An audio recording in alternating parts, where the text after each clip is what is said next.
Hello दोस्तों, आप सभी का तेजस एकेडमी के ऑफिशियल यूट्यूब चैनल पर स्वागत है।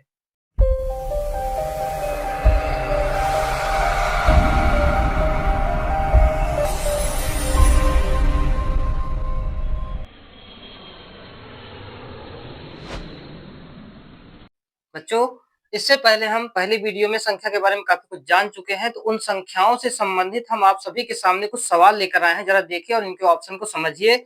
क्या इसमें कुछ नया दिख रहा है आप लोगों को? जैसा कि आप बहुत सारी संख्याओं के बारे में पढ़ चुके होंगे, संख्या जानते हो, नंबर क्या होते हैं।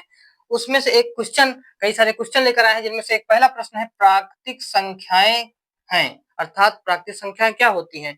तो इसका पहला ऑप्शन है, सभी भाज्य संख्याएं हैं, सभी अपरिमेय संख्याएं हैं, कुछ परिमेय संख्याएं हैं, या सभी पूर्ण संख्याएं हैं। तो अगर देखा जाए, क्या ये सभी प्राकृतिक संख्याएं जो एक से शुरू हो रही है और अनंत तक जा रही, सभी क्या भाज्य संख्या हैं? तो कहेंगे सर नहीं, इसमें भाज्य संख्याएं तो नहीं है कुछ, क्योंकि भाज्य तो 4 है, 6 है, 8 है, बाकी इसमें तो 1 2 3 छूट रहा है, इसका मतलब भाज्य संख्याएं नहीं हो सकता। और अगर दूसरे ऑप्शन की बात करें, सभी अपरिमेय संख्या है, तो अपरिमेय संख्याएं प्राकृतिक कभी नहीं होती हैं, इसका मतलब दूसरा ऑप्शन भी गलत हो जा रहा है। अगर हम तीसरे ऑप्शन की बात करें, तो कुछ परिमेय संख्याएं हैं, तो ऐसा क्यों? प्राकृतिक संख्या तो सभी की सभी परिमेय संख्याएं होती हैं, तो कुछ कहां से है? यानी सब परिमेय संख्या है प्राकृतिक संख्या, इसलिए ये भी ऑप्शन गलत हो रहा है। अगर हम चौथे ऑप्शन की बात करें, सभी पूर्ण संख्या है, तो बिल्कुल सही, प्राकृतिक संख्याओं के अंतर्गत सभी पूर्ण संख्याएं आ जाती हैं, इन सब को हम पूर्ण संख्या कह सकते हैं। इसका मतलब ऑप्शन डी इज राइट। दोस्तों, दूसरा प्रश्न है, भाज्य संख्याएं हैं या भाज्य संख्याएं क्या होते हैं? ऑप्शन के हिसाब से अगर देखा जाए, तो पहला ऑप्शन है, सभी सम संख्याएं हैं, या सभी विषम संख्याएं हैं, या सभी इंटीजर पूर्णांक है, या विकल्प ए व बी दोनों सही हैं। तो देखते हैं। हालांकि भाज्य संख्या का कुछ हम एग्जाम्पल सामने आपके रख दिए हैं, जैसे 4 6 8 9 10 12 14 15। क्या ये सभी सम संख्या हैं?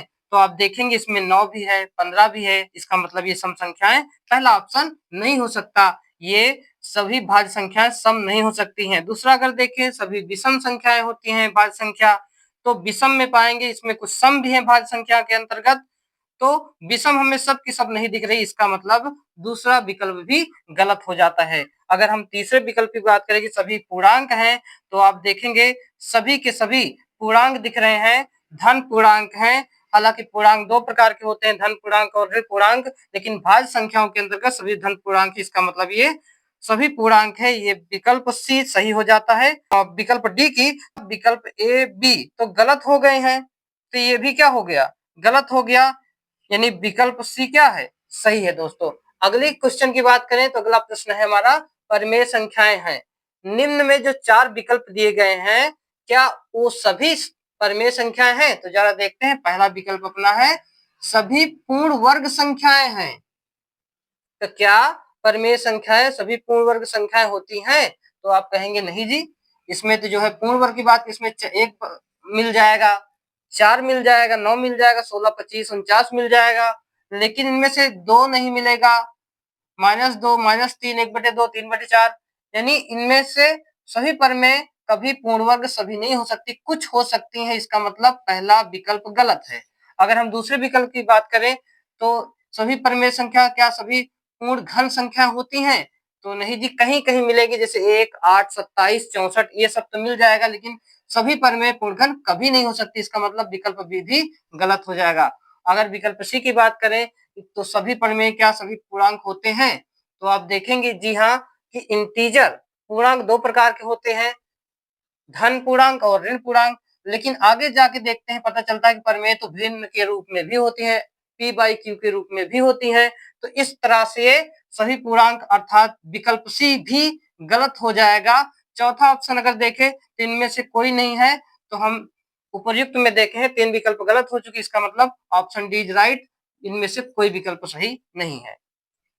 प्रश्न 4 की बात करें अगर, तो प्रश्न 4 पूछा गया है कि विषम संख्याएं होती हैं, विकल्प के हिसाब से विषम संख्याएं क्या है?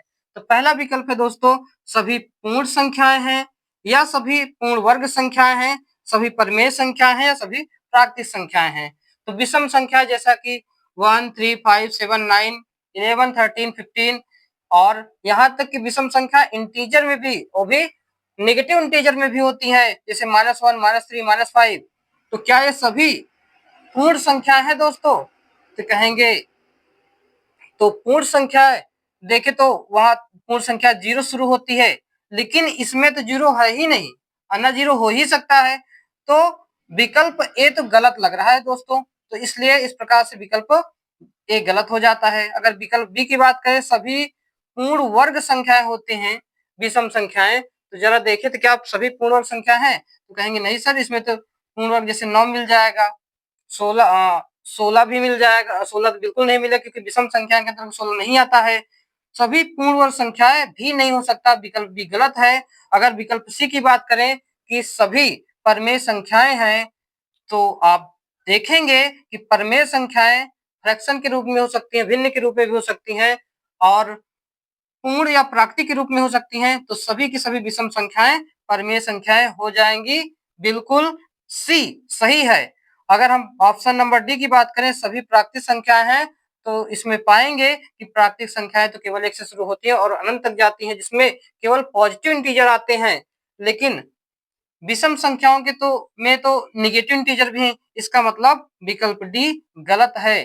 तो दोस्तों, ये थे संख्याओं से संबंधित, वास्तविक संख्याओं से संबंधित कुछ आपके लिए एक तड़कते भड़कते कुछ विशेष और मनचाहे चुने हुए चुनिंदा प्रश्न आपके सामने लाए थे। आप देखे हैं और चाहे जिसका स्क्रीनशॉट ले सकते हैं। तो आज के लिए इतना ही। संख्या क्रम में